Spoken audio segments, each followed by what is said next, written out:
Son las 2 de la tarde con 10 minutos y bueno, pues aquí estamos checando los WhatsApp, mensajes de texto, correos electrónicos. Les recuerdo que el correo de este programa es renelopezcardenas@yahoo.com.mx. También tenemos el Facebook, Stereo Luz Oficial, o el Facebook personal que es René López Cárdenas, o también tengo Oscar René López Cárdenas.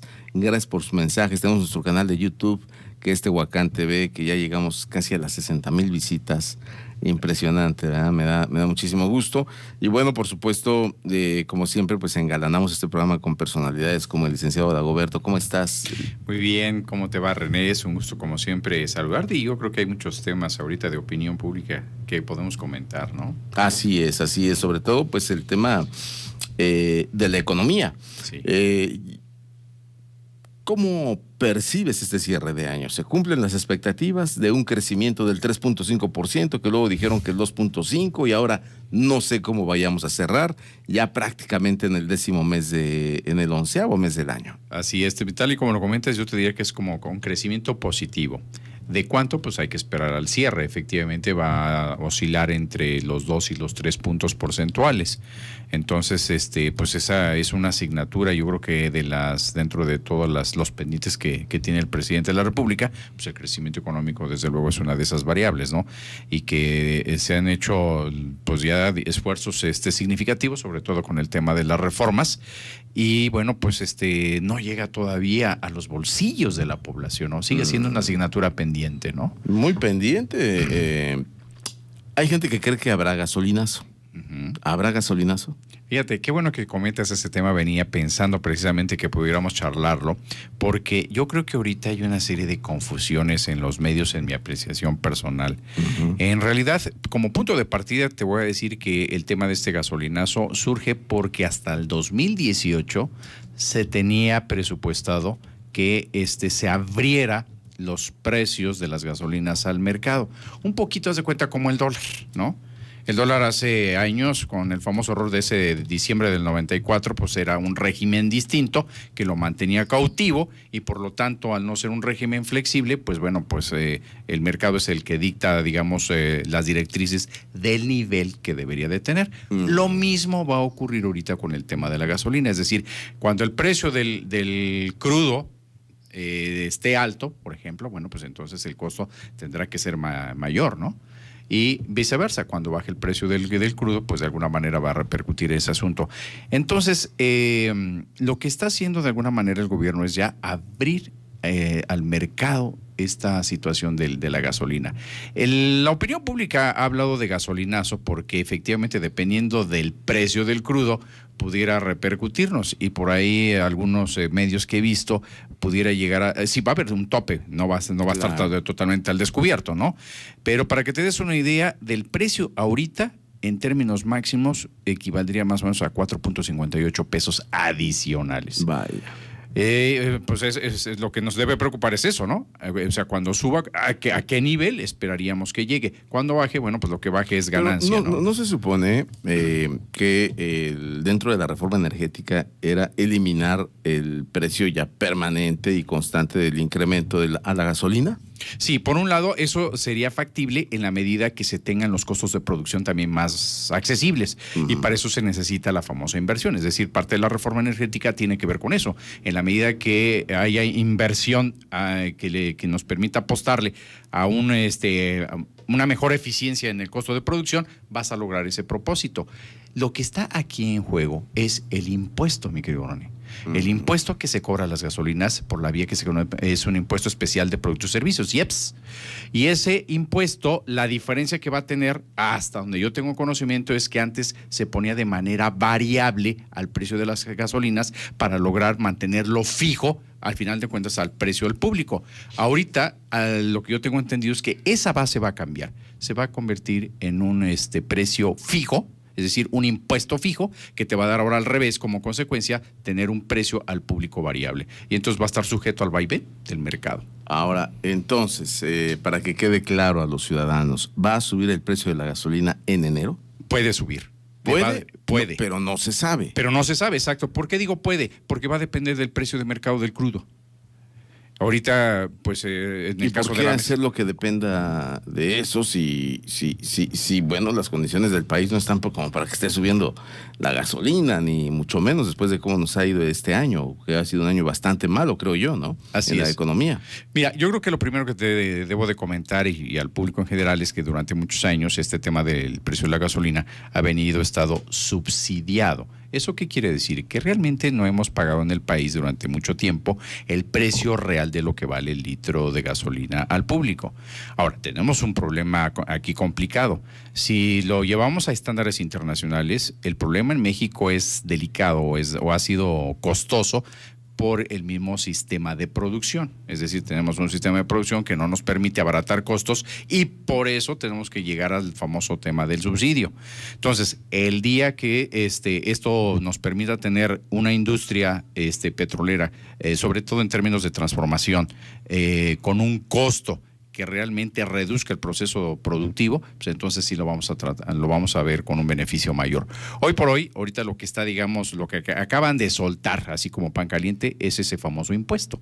Y es lo que va ahorita de alguna manera a regular ese precio final de la gasolina. Entonces, cuando decimos puede, pues significa que el precio, si el precio va a ser alto, llegan a subir los precios del petróleo en enero, pues entonces la repercusión sería en esa misma proporción.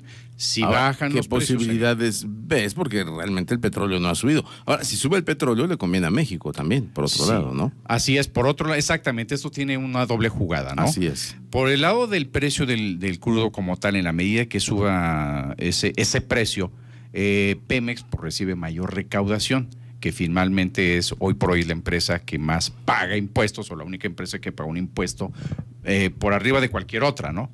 Porque ese ingreso que recauda Pemex se va a parar, digamos, a las arcas de los estados, para programas sociales, en teoría, ¿verdad? O para diferentes programas que se utilizan como beneficio precisamente del crudo. Pero aquí la pregunta es, bueno, ¿y todos los mexicanos nos beneficiamos de eso? Ahí lo dejo sobre la mesa, ¿no? Que eso debería de ser, ¿no? Y esa es harina de otro teoría, costal. ¿no? En teoría, exactamente. Y eso ha sido herramienta, sabrás, de mucha polémica y de mucha política en ese tenor. Pero en contraposición, pues si por un lado recibes más ingresos para unos cuantos, que así lo calificaría si sube el precio del crudo, por otro lado, la mayoría de este país se mueve por la gasolina. Entonces, por la vía que tú me digas, ¿no? Por aeronáutica, por transporte terrestre, por los diferentes medios que se utilicen para transportarse, pues simplemente se va a encarecer tu estilo de vida, ¿no? Uh-huh. Imagínate, ahorita tenemos 13.57 pesos el precio. Si en enero, por alguna razón, subiera el precio del crudo, ya hablamos del tope máximo, pues entonces vayámonos preparando que estés pagando por ahí de 17 pesos en el peor escenario, ¿no?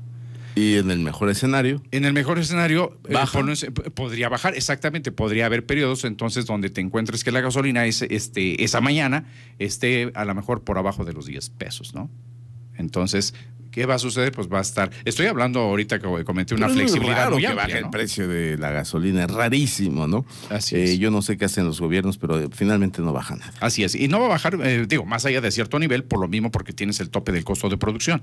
Pero finalmente ahorita lo que va a fluctuar en esta banda es el famoso impuesto que el gobierno ahorita está determinando que lo haría para 2018, pero ya lo está lanzando para 2016. Y esto, para ponerlo más en contexto, yo creo que si no se aumentan los impuestos, René, pues de alguna manera tienes que buscar cómo recaudar más impuestos, y ahorita se habla de ese famoso gasolinazo, y ahí todo México tenemos que pagar porque nos movemos por el medio. Las fuentes que han manifestado que habrá gasolinazo o que podría haber gasolinazo, ¿son confiables? Bueno, pues esto, para empezar, ya viene de una regulación de la propia Cámara de Diputados. Esto que se está comentando es ya producto de análisis de los economistas, ¿no? Es decir, cuál es la parte técnica de lo que los diputados aprueban ahorita con la famosa miscelánea, ¿no? Es decir, con el programa, el plan de ingresos y egresos para 2016. Entonces, esto que te comparto, básicamente ha sido los comentarios de algunos expertos economistas, ¿no? De las distintas casas de estudios, de la UNAM, por ejemplo, ¿no? De algunas otras instituciones, pues esa es la lectura que se tiene. No consideras que sea una estrategia gubernamental de ir lanzando el comentario, soltándolo a través de intelectuales, científicos, etcétera, etcétera, gente que no está involucrada en el gobierno, como para ir preparando al ciudadano para el trancazo? Pues en cierta forma tiene que ver también en eso, ¿no? Si nos quedamos nada más con la idea de que la gasolina va a subir para enero y no conocemos el fundamento del sustento, pues entonces podemos provocar una especie hasta de pánico. Y no deja el pánico, más bien crear una inflación indebida. ¿Sí? Una inflación indebida. Entonces, si no se maneja esta información de manera adecuada, pues entonces puedes provocar, por desinformar, presión inflacionaria, ¿no? Porque se ha controlado muy bien, creo, la devaluación del peso. Sí. Se ha controlado bien. No ha pegado tanto en el bolsillo, no ha pegado tanto en los precios. Pero imagínate el dólar como está y todavía aumento de la gasolina, creo que ya se saldría de control. Sí, digo, no es que se salga tanto de control, y por eso están los topes, ¿no? O sea, de salirse de control en el caso de la gasolina sería que, bueno, pues que fluctúe al precio del mercado normal, y bueno, así puede dispararse el precio. Imagínate que de la noche a la mañana, que sería un riesgo, ¿no? Claro. El precio del crudo finalmente es un commodity que está sujeto al precio internacional, pero digo, no hay alguien que lo regule de manera directa, ¿no? Por eso es un commodity, que se duplicara el precio del crudo y que no hubiera un tope, pues caramba, pues entonces mañana vamos a estar pagando precios exorbitantes de gasolina. Eso no va a suceder. Está topado tanto hacia arriba como hacia abajo por precio que te estoy participando, ¿no? En el caso del impuesto ahí, ¿no? Entonces, en el caso del dólar, ¿cómo es que se ha logrado mantener? Ahorita ya anda prácticamente sobre los 16, por ahí se ha estacionado un poquito, ¿no? Ha bajado incluso, ¿no? Así es. Hubo momentos en los que superó los 17 pesos. Es correcto, y el mercado finalmente es el que de alguna manera dicta la regla y la tendencia, pero se ha mantenido ahí por algo que a lo mejor se nos ha olvidado un poquito, que son las famosas reservas internacionales. Eso significa que el Banco de México ha tenido que comprar parte de esas reservas. De hecho ya han bajado el nivel de las reservas, precisamente para que se estacione un poquito el dólar sobre esos niveles. Eso es lo que hace el Banco de México. ¿Cómo esperas el próximo año en cuanto a economía? Pero la economía, no la macroeconomía, sino la economía, la tuya, la mía, la de la gente que nos está escuchando. Ok, yo espero que pues algunos productos se encarezcan. ¿Cómo cuáles? Como por ejemplo precisamente el derivado de la gasolina, todo aquello que sea susceptible de efecto transporte, si es que se da. Y yo creo que la mayor parte de los productos pues están asociados a esta temática. Yo vería por ahí un mayor incremento en eso y por lo tanto un poco de demérito en el poder adquisitivo. Si bien es cierto que las tasas de interés se están manteniendo, que el dólar y demás, aquí yo creo que donde habría que poner especial atención, que lo acabo de comentar, es en el índice nacional de precios al consumidor, es decir, la inflación. Si la inflación no la mantienen controlada, con una información adecuada al mercado, etcétera, pues entonces puede ocurrir algún fenómeno contrario, ¿no? Es decir, empezar a ver alzas indebidas, y ahí es donde viene la pregunta: ¿qué podría yo esperar? Más bien, no esperar, es que el bolsillo se vea mermado por una desinformación, por una situación que no viene al caso y que realmente se estés pagando a final de cuentas productos más caros. ¿Hay cosas buenas que se vislumbran para este año que viene?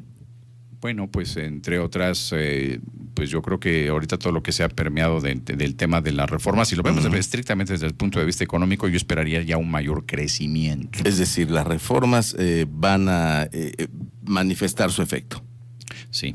Ahorita ya es un fenómeno, es un caso, ¿no? Así es. Yo esperaría que para el año que entra, pues ya empiece a verse el tema de la apertura a la inversión extranjera, sobre todo con este tema de energético. Es decir, los extranjeros vendrán a poner refinerías. Sí, ya se empieza a comentar eso. Posiblemente a partir de enero se dé apertura a algunas gasolinerías. ¿Por qué se ha tardado tanto? Bueno, pues la reforma no ha sido de la noche a la mañana, su efecto, quiero decir, ¿no? Porque de ahí se derivan pues otras leyes secundarias que tienen que regular también la composición de los actores, ¿no? Entonces, si bien es cierto que ya lo venimos trillando desde hace año y medio, 2 años, que ya está la reforma, ya se dio, pero el proceso legislativo no acaba ahí. Tienen que venir con la reforma, con las leyes secundarias que dan ahora regularidad a los actos ya propios de comercio muy específicos, en este caso, pues las gasolinas, ¿no? ¿Ves aún mejor México, económicamente hablando, para el 2016?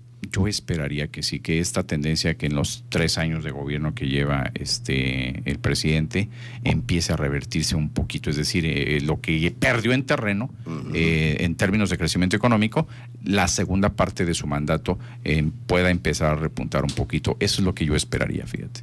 Pues yo también, y creo que todos los mexicanos, ¿verdad? Así es. Y bueno, pues no sé si me permitas, precisamente todo esto que también estamos comentando lo tenemos que ver en el tema del empleo, ¿no? Entonces, que eso es una variable que también no debemos de soslayar. Entonces, fíjate que la semana que entra vamos a llevar a cabo un foro emprendedor en la institución, en la universidad. Entonces, te hago desde luego la invitación para que nos puedas acompañar. Es el primer foro emprendedor. Vienen algunas personalidades, tanto del gobierno federal como del estado, a la universidad, y yo creo que algo que debemos de estar preocupándonos las instituciones de educación superior es no tan solo dónde colocar a los muchachos, precisamente de esto que estamos comentando, de que tienes un crecimiento raquítico. Más bien lo que tenemos que tratar de generar es empleo a través de emprendedores. Entonces el tema es emprendedurismo. ¿El negocio de hoy cuál es? El buen negocio. Bueno, yo creo que hay muchos buenos negocios, ¿no? Todo aquel buen negocio es el que allá de entrada que arriesga el inversionista y que a la vuelta de los años empieza a recuperar su dinero, ¿no? Yo creo que todo negocio, desde luego, bien habido, bien planteado, ético y profesional, es bueno. No puedo señalar un particular, más bien podemos hablar de casos de éxitos, ¿no? Casos de éxitos que se dan en el mercado, pero bueno. Por ejemplo, en este año, ¿cuál te viene a la mente? Ok, yo te hablaría más bien del tema de franquicias, para no hablar de uno solo en particular, ¿no?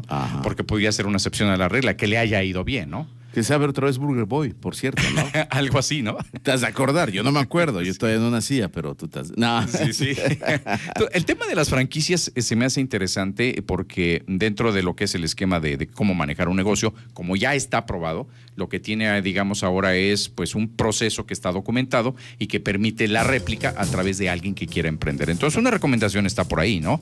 Que pudiera, si la gente que nos está escuchando quiere invertir en algo, creo que la franquicia sería una muy buena recomendación. Lo más seguro por ahora. He visto que ha incrementado mucho la venta de autos, por ejemplo. Eso quiere decir que hay más dinero. Mira, siempre se dice que no hay dinero. Licenciado Dagoberto Nieto Martínez, rector de la Universidad Interamericana para el Desarrollo, la UNID. Pero pues vemos que la gente compra coches y se va a los centros comerciales y sale con las bolsas llenas de ropa, de artículos, en fin, los restaurantes se llenan, cada vez hay más. Entonces, la gente se pregunta, ¿no que no hay dinero? Así es, yo creo que, mira, viene a colación a tu pregunta de hace un momento. El poder adquisitivo es parte de la explicación. La gente compra porque tiene. Si no tuvieras, no comprarías, es un efecto natural, ¿no? O la contraparte, que sería la peligrosa. Compras y te endrogas. Ese sería bastante. Que ese sería exactamente. Entonces, el que haya dinero, pues o lo hay en términos de liquidez o lo hay en términos de que tú te estás endrogando. Y ¿hay por liquidez eso tienes. entonces? Yo creo que no hay. La liquidez es relativa. ¿Qué quiero decir con esto? O sea, el circulante que se tiene en México para poder, digamos, más bien el poder adquisitivo que tiene la población no es tan boyante como para poder realmente apreciar esto que tú comentas, ¿no? Yo creo que veo más bien una combinación de ambas. Por un lado, el poder adquisitivo, afortunadamente, de la gente, es decir, no hay una presión inflacionaria que te impida comprar, pero no como el usuario quisiera.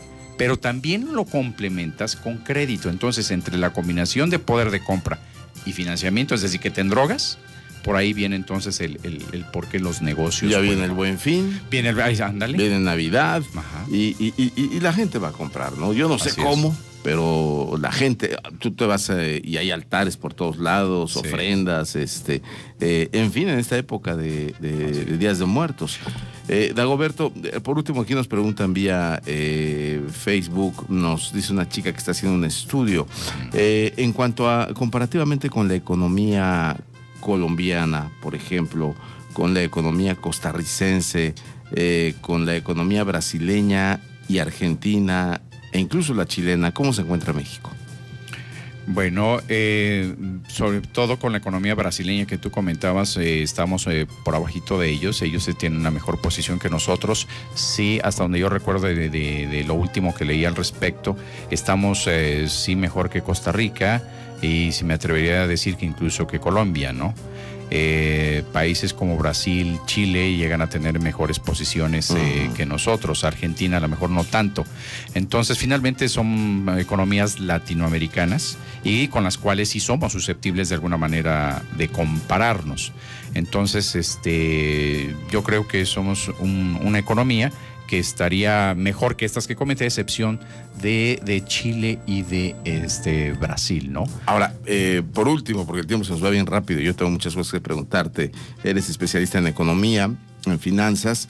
¿Qué va a hacer que Tehuacán despunte? Porque si bien hay una macroeconomía mundial, también están las economías latinoamericanas, en este caso como la que acabamos de comentar, y también están las economías nacionales, que es la de México, y también las economías estatales, y también las economías municipales. En el caso de Tehuacán, puede que la gente esté mucho mejor en Tehuacán que a lo mejor en el municipio de Cuernavaca, por poner un ejemplo, ¿no? O a la inversa. ¿Qué se espera para Tehuacán? ¿Qué hay que hacer en Tehuacán para que la gente tenga trabajo, tenga mejor nivel de vida, para que sus negocios vendan más, para que fluya más dinero y circule más dinero acá? Ok, mira, tienes 3 sectores en los cuales se puede atender una economía, que es el sector primario, y el avícola, piscícola, es decir, agricultura, sector primario. El sector secundario, manufactura, y terciario, que es servicios y comercio. Yo creo que a la economía de Tehuacán lo que le mantiene viva, lo que le da vida es la tercera, servicios y comercios, ¿no? Y simplemente bastaría con tener el censo económico de los entes que conforman la economía y ahí fácilmente más o menos te vas a dar cuenta. Lo que creo que hace falta en Tehuacán definitivamente es apuntalar la segunda, es decir, por ahí está el rumbo, por ahí está el camino, el sector que tiene que ver con la manufactura, no de mal de... Las fábricas. Ándale. Y tenemos un parque industrial que no se ha aprovechado al 100%. Así es. Tenemos que, es decir, atraer inversión a Tehuacán y el camino al rumbo está por la manufactura. La manufactura. Es correcto. Y creo yo, de forma personal, que el turismo nos puede ayudar muchísimo, sobre todo con estas maravillas que tenemos de la zona arqueológica, la reserva de la biosfera, en fin, son cosas que se han desaprovechado. Y mira el clima que tenemos en Tehuacán, tan maravilloso. Estamos pues ya prácticamente en el mes de noviembre, sí, y con una temperatura, Dagoberto, privilegiada, sin lugar a dudas, ¿no? Así es. Y mira, en el sector turismo, para poder apuntalar tu idea, el día que Tehuacán se anime a volcar proyectos de inversión orientados a la tercera edad, es decir, hacia el sector ecoturístico combinado con el sector de salud, yo creo que ese es un factor interesante para también que esta economía repunte. Déjame darte un dato contundente. Por ejemplo, en el caso de China, no sé si sepas, ahorita acaban de abrir su legislación para permitir no tener uno, sino ya 2 hijos. Ajá. Porque se estaba revirtiendo la tasa de vejez con la de jóvenes, ¿no? Ajá. Entonces está empezando a envejecer China. ¿Qué quiero decir con esto? Hay millones de gente que quieren venir a México y que son de la tercera edad. Es correcto. Hay un mercado ahí que atender. De hecho, la población mundial después del año 2030 va a tener mucho que ver con esta tendencia. Un mercado más de viejos que de jóvenes. Entonces, si hablo de un mercado que habrá que atender en muchos aspectos, y por eso me atrevo a comentar el tema de la salud. Hay algo que le interesa a la tercera edad, pues es que lo mantengas saludable, pero puedes combinarlo precisamente con turismo, o turismo geriátrico, ¿no? Claro. Y aquí tenemos mucho en Tehuacán de eso. Dagoberto Nieto Martínez, muchísimas gracias y buenas tardes. Buenas tardes a todos. Tehuacán arrancan, ya lo decías, del Zócalo de Tehuacán a las 8 de la noche. Podemos estar ahí porque va a haber una exhibición de vehículos. ¿En qué cae 7? ¿En fin de semana? El 7